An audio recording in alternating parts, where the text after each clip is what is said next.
So I'll admit, it's been a couple days since the release of Bully. I know this video should have came out a little bit earlier, but I wanted to sit on it. I think there's too many videos on this platform where albums are reviewed 24 hours within release, and I feel like as a fan of Ye, as a very long time fan of Ye, I want to sit on it, listen to it, and give you my proper thoughts. I don't think it's right of me to just give you a review less than 24 hours of it dropping.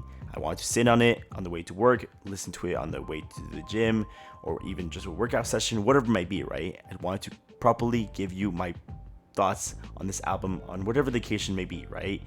And in order to do so, I feel like I had to, sit on it for a couple days, listen to it, and give you my overall thoughts. So let's talk about Bully.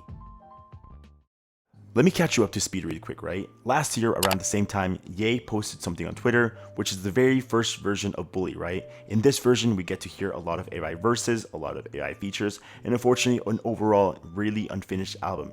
But I like what he was hearing. The production was there, the instruments, everything was there, like a proper sounding Ye album, or what I think of when I think of Ye, right?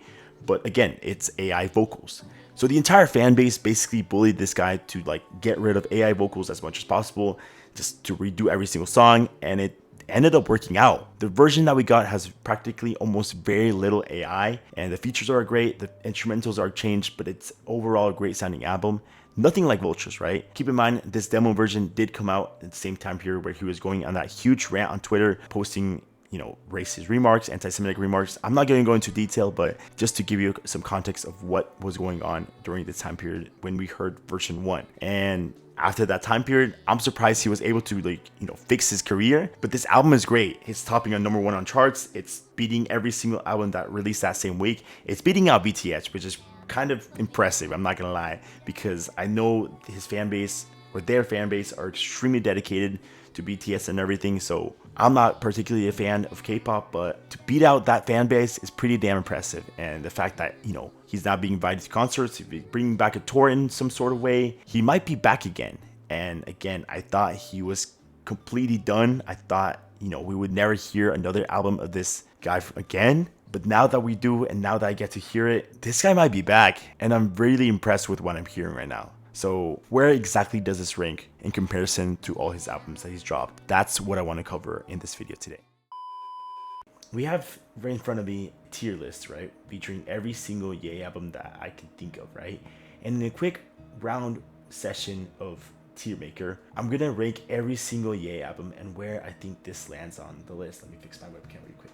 That should be a little bit better. And I'm not gonna put too much thought into it. This is kind of gonna be a very quick round session. If you want me to make a proper video and going into detail my personal favorite albums, I can do that, but this is gonna be a very quick round sort of format video and just me yapping about the albums, right? So let's just get right started with right off the bat with College Dropout. I actually put this twice, I just realized, and I don't even want to reset it. So I guess it is what it is. We're just gonna stick with it. I'm gonna put this, it's an S. It's supposed to start it all. It's got that R&B, that soulful sample that falling in love with, and it's probably gonna have to be an S tier, right? Then we got Light Registration, and that's probably gonna have to be an A for me. Not a bad album. I think it's great, but it's a little bit of what made College Dropout great and makes it even better, if that makes even more sense. A lot more of a polished album. Then we got Graduation. This is S tier. I don't have to get into it. It's a great album. I freaking love it.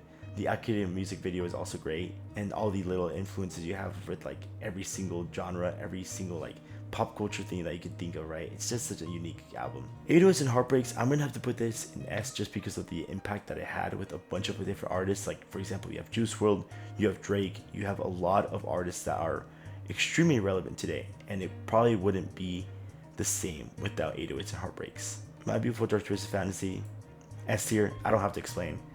Then we got, I think Watch the Throne comes next. I'm gonna have to put that in A or B. I think B. Nothing wrong with the album. I'm not saying it's bad, right?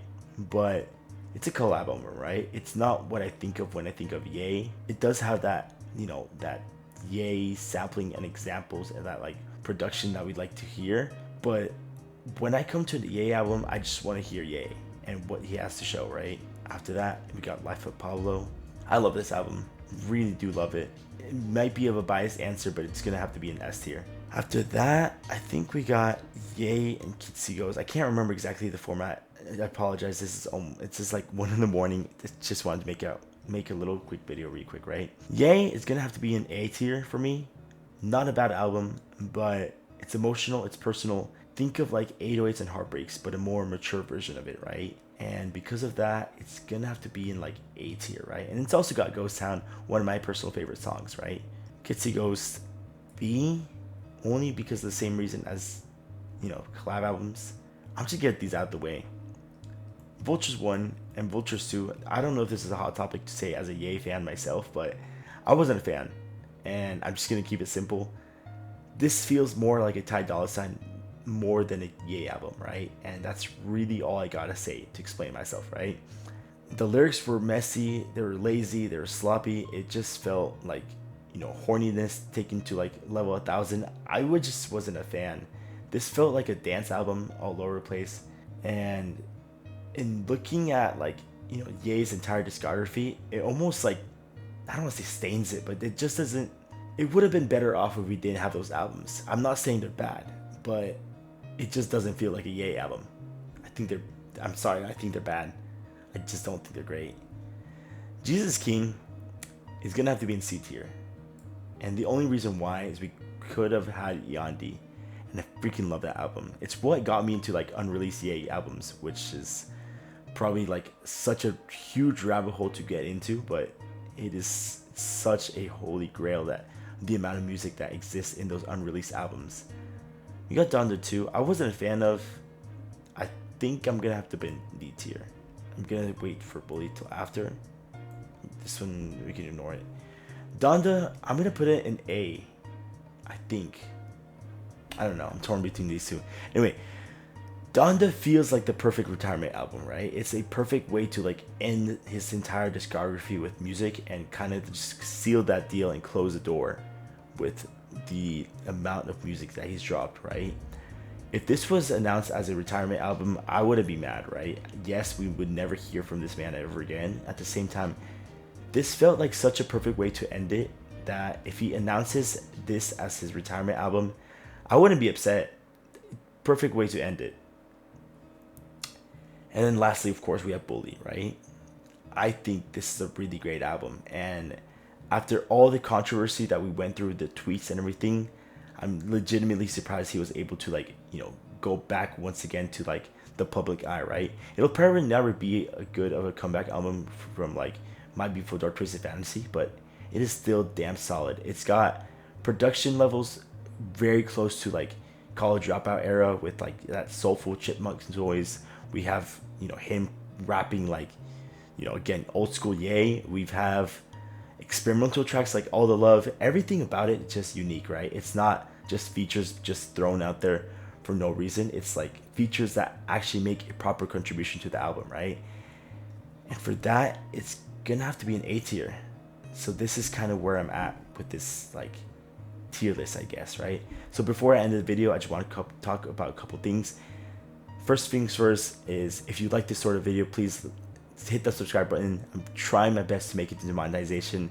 And we're really close. I hope we can reach it by this year. It'll mean a lot to me personally, and the fact that people are tuning into the channel, tuning into my videos, and just hear what I gotta say, that's such a rewarding feeling, and I can't believe we're almost there, right? So without any of you fans and without any of you watching my videos, I feel like we would never get here. So thank you so much to everyone watching these videos. Second of all, before I forget, I do have a vlog coming up sometime this weekend or sometime early next week, right? I am going to LA by myself, right? I am going to SoFi Stadium to go see Ye live, right? And it's my first time going on a solo trip, so my goal is to vlog the entire experience, right? I don't know how well I'm gonna record it. It's my first time recording a vlog, but I have some sort of vision in my head that I want to try, and we'll just see how it goes, right? So if any of you want to link up, if any of you want to just tune in or be part of the vlog or whatever it might be, right? I might live stream it, right? I'm going to put all my personal socials down below. If you want to follow me, I'm going to try my best to keep up with the story, post around things here and there of my LA trip. If that's something you want to look into, hit that follow button and catch up with me from there, I guess, right? Anyway, that's all I got for this video. Thanks so much for watching. I'll catch you on the next video, and I hope you all take care of yourselves. Peace, and I'll see y'all in LA.